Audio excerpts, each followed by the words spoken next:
the door does squeak quite loudly, so I'm going to leave it open. And the final warning is that we get the staff coming down here, and they come down here to fill the barrels from outside. So I think they really want to come and do the class. Actually, I think that's what it's all about. I mean, we were a bit naughty last week. It went outside, and we just played a little joke for 10 seconds, just for 10 seconds, and we shut the door. And then about 10 seconds later, we opened it, and he never came back. Anyway, about 10 minutes later, he came in and went, "You locked me out, you locked me out." And he'd been all down right through up Harlequins to the centre. He was like, "Oh." It was funny, but it was sad really, but anyway. No lockout, so you're locked in now.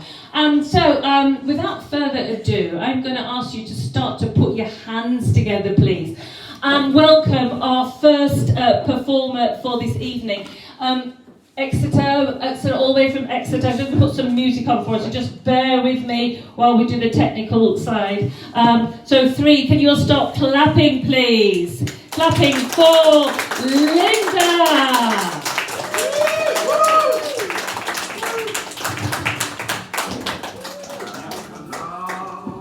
Shut up, Frank! Turn! Thank you. Hello. Shut the fuck! Hello, Exeter! Woo! My agent said this was the Apollo. I was expecting 6,000 people and I've got you miserable bunch. See, I'm a victim of pernicious discrimination and prejudice.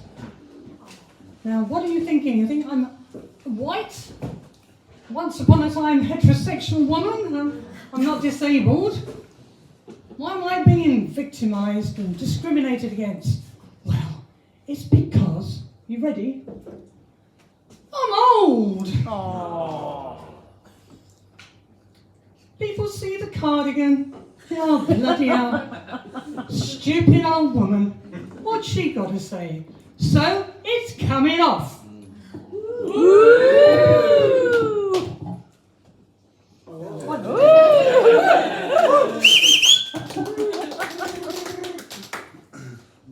When you get old, people lump you in with other people just because they're the same vague age of you. Now, I'm a sexagenarian, emphasis on the sex, but you wouldn't know it. See, I'll tell you about a social thing I went to. I walked into this overheated room full of little old ladies sitting round in comfortable chairs being fed biscuits and weak tea, making weak conversation about their boring families, the bits of them that are falling off. It was so hot, I say, it was like my idea of Dante's third circle of hell. I couldn't wait to get out of there. And another time, I went to just a general drop-in at the Beacon Centre, and music was playing as I went in. Fly me to the moon and let me play among the stars. Let me see what spring is like on Jupiter and Mars. And people sort of doing the greetings said, "Oh, I bet you like that kind of music, don't you?" Frank Sinatra, I do not. So he said, "Well, what do you like?" And I said, "Well, this is more me. There's a lady who's sure all that glitters is gold, and she's buying a stairway to heaven. When she gets there, she knows if the stores are all closed, with a word she can get what she came for." And he nudges his mate and says, "Isn't that Led Zeppelin?" I think, "Yeah, am I not supposed to like Led Zeppelin just because I'm old? And this is what you get." Anyway, another thing I went to, along similar lines, was a choir. Okay, I love singing, you might have noticed that. Give me a chance and I'll sing. So I went to this choir, advertised for people over 60. And I walk into this room, and there's a little old lady over there. I mean, she's little, and she's old, by which I mean she's probably in her 90s. She looks at me, and she comes up, ever so slowly, because she's very, very old, she really is. And she looks me in the eye, and she says, "What are you doing in here? You're too young for this group." And I said, "What do you mean? Eh? Supposed to be for the over 60s." At the time I was 64, I think. But you know what? She was right. Because every bloody song they sang had been composed in the charts before I was born. I mean, I'm old, but you know, everything was from the 30s. There was a long way to Tipperary, show me the way to go home, the white cliffs of Dover. I mean, for goodness sake. Anyway, so I thought I'd tell you a bit about my love life. Ooh. Oh. Well, that was good, wasn't it? You enjoyed that bit, didn't you? I'm just going to look at my notes now. That went well. Right. I'm probably the most famous writer you've never heard of. This is me. I write short stories for magazines. And as you might guess, because they're for Woman's Weekly, My Weekly, all that load of rhubarb, they're mostly romantic in nature. I think that's a bit weird, because seriously, there is zero romance in my life. Never has been. I have to make it up. I had a nice husband once, my third husband. But he did the dirty on me. He dropped dead at the age of 46. And I did what some widows do after that. I fell in lust with a dickhead. And ended up married to somebody else. And when the lust wore off, because believe you me, it wears off, people. I know you're young, but it does wear off. And when it wore off, well, we had nothing in common. And he's the most, he's still in my life, unfortunately, because I've got no friends. He's a racist, selfish, dishonest, bigot, and those are just his good points. Anyway, I've done everything trying to find a man. I've been on Match.com, I've been on eHarmony, I've been on Plenty More Fish in the Sea, and all I found is sharks.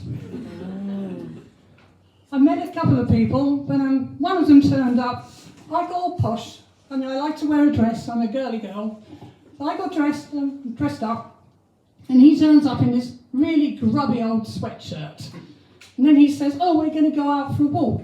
And then I realise he's got his dog with him. And we go out to his car, and he proceeds to change out of his grubby old tracksuit into walking gear. And then proceeds to take me on this bloody hike, up and down hills and this, that and the other with his blasted dog. And then he didn't even buy me fish and chips when we got back to the pub. I had to buy my own.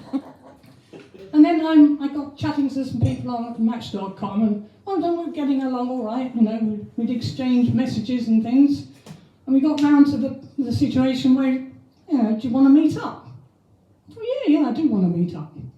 And we arranged a time, and the day before, he gives me a call and says, "Right, if I travel all the way to see you, will you have sex with me?"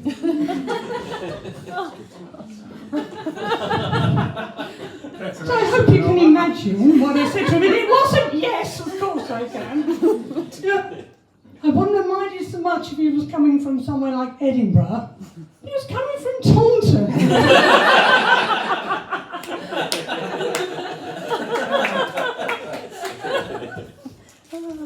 See, in the old days, you used to be able to go on TV, didn't you, to find a man? You know, there was Blind Date, all very sweet and nice, a little bit of innuendo, and you picked a man from his voice, really. You didn't get to see him, and he says something funny, and you decide you're going to meet him, and it's all very cosy. You went off for a nice date. What have we got now? We've got Love Island, which to me is just mental therapy for everybody forever. Jesus, it's so painful. But the one that really gets me is Naked Attraction. Oh. Where you get to see a man's unmentionable bit first. I mean, for goodness sake. The only romance that's been in my life, I had a brief fling with a toy boy, and believe you me, if I'd have seen his Woody first, I would have run a mile.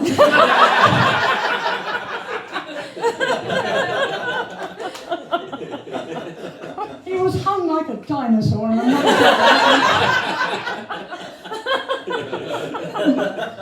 Believe you me, people, it's not all about size, it's all about the fit. Anyway, I better get off now, because I'm sure I've had my 5 minutes, so... Thank you, Ray! Bravo! Let's do it again for Linda Lewis! Thank you, Linda. You know, I asked my mum's 93, and I said, how old do you feel, Mum? She says, I feel around about 25. It's a warning, isn't it? It's not about how old you are, it's about kind of your approach to life, isn't it, really? Dating.